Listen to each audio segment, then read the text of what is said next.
Hey guys, bonsoir à toutes, bonsoir à tous, Edouard Montas, directeur Europe de Wisdom in Golf.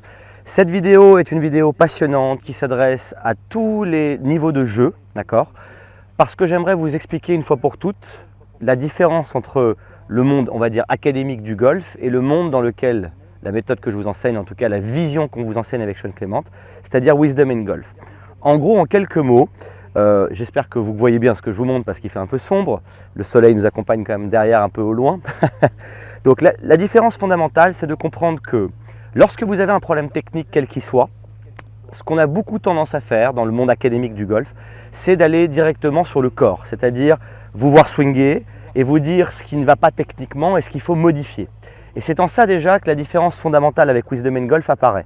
Nous n'allons jamais court-circuiter le cerveau, c'est-à-dire que si on veut qu'un swing de golf évolue dans le bon sens, si on veut que votre manière d'atteindre les cibles soit meilleure, si on veut que votre contact de balle soit meilleur, si on veut que vous soyez plus long avec moins d'efforts, il faut s'adresser au cerveau humain avant de s'adresser au corps.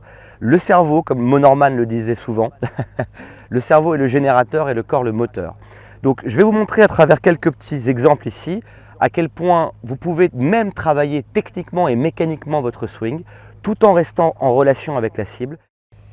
Vous arrivez au practice, vous mettez votre première balle. On va dire que là, j'ai mon petit poteau, je me décale un peu, qui est là-bas, poteau noir et blanc, là où vient de passer la voiturette.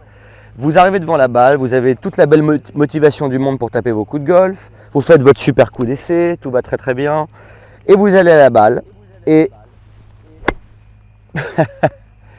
ce genre de coup arrive. Vous vous dites, comment j'ai pu avoir un contact comme ça? Ok, donc vous remettez une deuxième balle. Déjà, à partir du moment où vous avez fait le premier contact de balle comme celui-ci, votre cerveau, pendant toute la séance, la plupart du temps, va se focus sur la balle et comment mieux la toucher. Donc déjà, ce seul coup-là vient de vous éloigner de votre cible instantanément. Donc vous allez continuer en disant, alors mais pourquoi j'arrive pas à bien toucher cette balle? Et vous allez être sûr de frapper la balle. Et là, excusez-moi pour le terrain, mais vous allez faire une gratte, d'accord? Donc, en deux coups de golf, vous avez visité deux catégories d'erreurs absolument atroces qui malheureusement condamnent le plaisir sur le parcours, une belle top, d'accord, et une gratte. Et là vous allez vous dire, mais qu'est-ce qui se passe avec moi? Pourquoi j'arrive pas à bien saper cette balle? Alors vous allez commencer à rentrer dans le dictionnaire des souffrances du golf, c'est-à-dire c'est peut-être ma posture, ou c'est peut-être ma tête qui a bougé, donc vous allez essayer de ne pas bouger votre tête, essayer de garder vos angles, essayer de bien ramener la face de club square, et là vous êtes dans le marasme du golf. Et si vous avez, on va admettre qu'on est très tôt le matin, vous avez une partie de golf dans une demi-heure, vous êtes déjà en train de partir dans une souffrance qui va être difficile à, comment dire, modifier pendant la partie de golf. Donc, on va revenir aux fondamentaux de base. Quel est le but du golf? Mettre une balle sur une cible, avec une trajectoire bien définie, ce qu'on appelle un plan de vol, un fade ou un draw, une balle basse ou une balle haute. Si vous essayez de taper une balle droite, vous avez pu le voir dans 200 de mes vidéos, malheureusement, vous compliquez votre swing sans fin parce que vous devrez manipuler le club pour rester en ligne. Donc nous, ce qu'on veut, c'est volontairement faire des effets. Donc là, si je me mets là où vous êtes maintenant, je me recule. Je vois que cette balle et la deuxième balle nous guident vers le drapeau qui est là-bas. Donc maintenant, j'ai le choix de libérer à gauche ou de libérer à droite de mon point intermédiaire. Vous remarquerez que je l'ai bougé sans faire exprès, donc je reviens vers vous pour bien voir d'ici, si vous voulez, que ça nous guide vers la cible. Donc on va commencer par un petit fade. Je vais délivrer mon action à gauche du point intermédiaire. Pour faire un fade, allez voir mes vidéos sur les effets, on place la balle à gauche dans l'arc. On s'aligne, là on veut que la balle démarre, c'est-à-dire à gauche du point intermédiaire, et on release notre énergie à gauche du point intermédiaire. Ça, c'est pour votre fade. Donc déjà, si vous coupez le court-circuit technique de qu'est-ce qui ne va pas dans mon swing et d'être sûr de bien réussir votre swing, et que vous rentrez dans une trajectoire des balles, déjà, je vous attrape la main, d'accord, et je vous tire, et on se tire des problèmes. Donc on y retourne. J'ai mon image, alignée un peu à gauche du drapeau qui est là-bas. Et on y va pour la première. Donc je release bord gauche du point intermédiaire. Regardez bien. Oui, la balle est partie bord gauche. Oui, la balle s'échappe un petit peu à droite à la fin. Et qu'est-ce que je constate? Que je viens de faire une top. D'accord? Et là, encore une fois, c'est là qu'il faut que vous restiez avec la manière de construire chaque shot. Cette top que je viens de faire est juste une observation.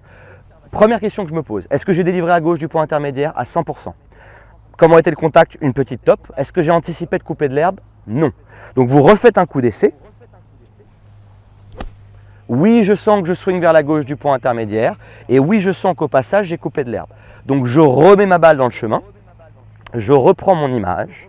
Et je vais anticiper un contact différent. Première étape pour travailler votre contact. Regardez bien. Donc là, j'analyse que je suis aligné à gauche du point intermédiaire, ma balle à gauche dans l'arc. Si je reste avec ma lame ici, je vais couper de l'air. Donc je prédis que si je swing à gauche, je vais faire un air shot. C'est parti. Oui, j'ai swingé à gauche et oui, j'ai fait un air shot. Nous n'avons pas subi, on a prédit ce qui vient de se passer. Merveilleux pour la suite. Si maintenant je descends ma lame de club au niveau de l'équateur de la balle, là je vais faire la top que j'ai faite il y a 2 minutes. Si maintenant je descends ma lame au niveau de l'herbe et que je swing vers la gauche, quel contact vais-je avoir? Eh bien je risque d'avoir un contact de balle très agréable. Donc je suis libre de pouvoir réaliser à gauche de mon point intermédiaire. C'est parti. Ah, ça c'est ce que je veux. Mon fade de quelques mètres qui finit 2-3 mètres à droite du drapeau. Fantastique coup de golf. Maintenant, encore la même chose dans l'autre sens. Là, j'ai réussi un coup. Si je rentre dans pourquoi techniquement j'ai réussi, je repars de l'autre côté du pendule. Vous me suivez? Donc, dans tous les cas de figure, le coup que vous avez joué, c'est la dernière fois de votre vie que vous le jouerez. Ce que vous pouvez en tirer, c'est ce qu'on appelle une observation. Votre cerveau apprend par expérimentation et par observation. Donc si vous cherchez à comprendre, même là techniquement, comment j'ai fait pour bien taper cette balle, on repart dans la mécanique, on repart sur le corps. Nous, ce qu'on veut, c'est sur quoi j'étais concentré. Ah oui, j'étais concentré sur la gauche du point intermédiaire et sur la sensation au passage de couper de l'herbe. Donc si je remets une balle dans le chemin, j'espère que vous suivez le processus, si je remets une balle dans le chemin ici, je reprends ma cible finale, mon drapeau, je m'aligne à gauche du point intermédiaire sans effort, super.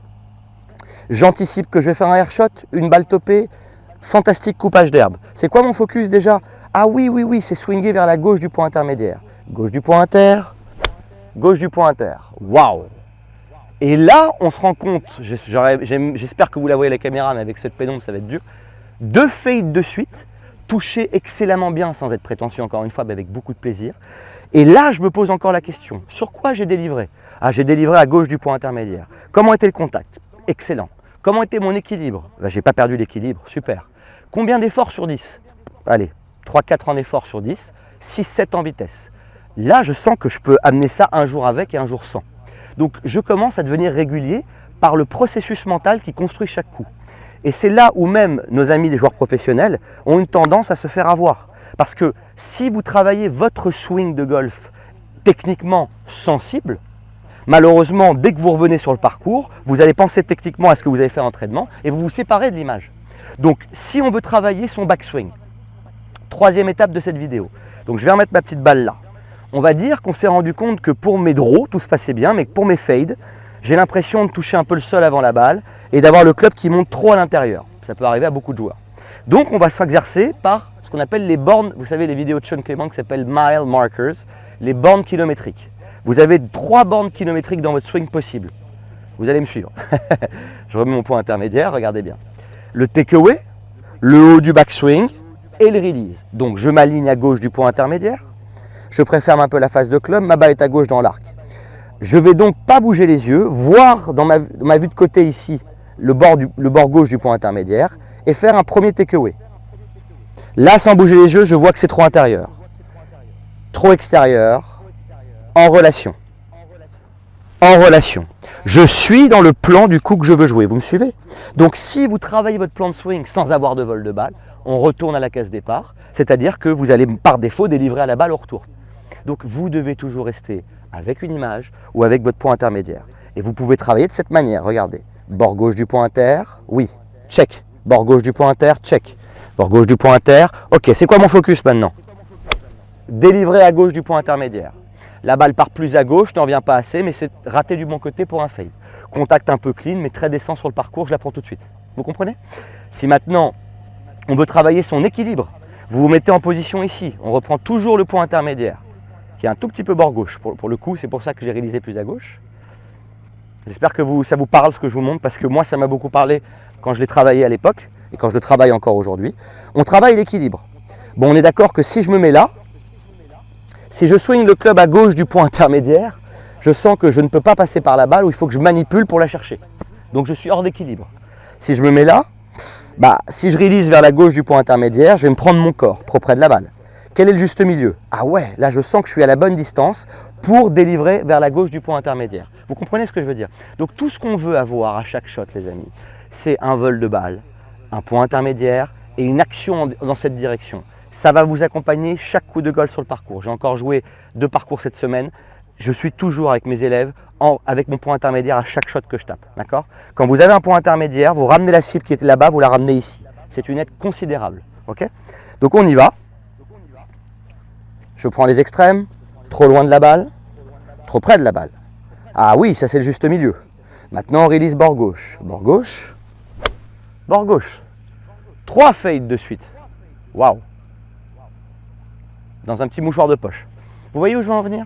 Donc comprenez maintenant que la différence avec Wisdom & Golf, ce n'est pas une histoire de pédagogie juste technique.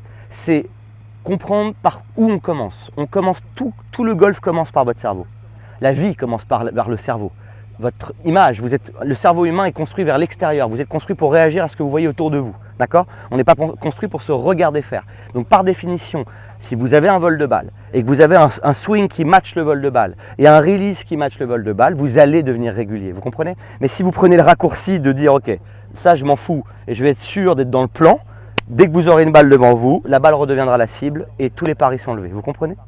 J'étais ravi de partager cette vidéo avec vous. Donnez-moi votre feedback. J'ai une autre qui arrive sur le transfert de poids dans quelques minutes. A tout de suite les gars. J'espère que cette vidéo vous a plu. Si c'est le cas, n'hésitez pas à vous abonner à ma chaîne pour recevoir en temps réel toutes mes dernières vidéos. A très bientôt pour la quête du swing du golf sans effort et pour progresser ensemble.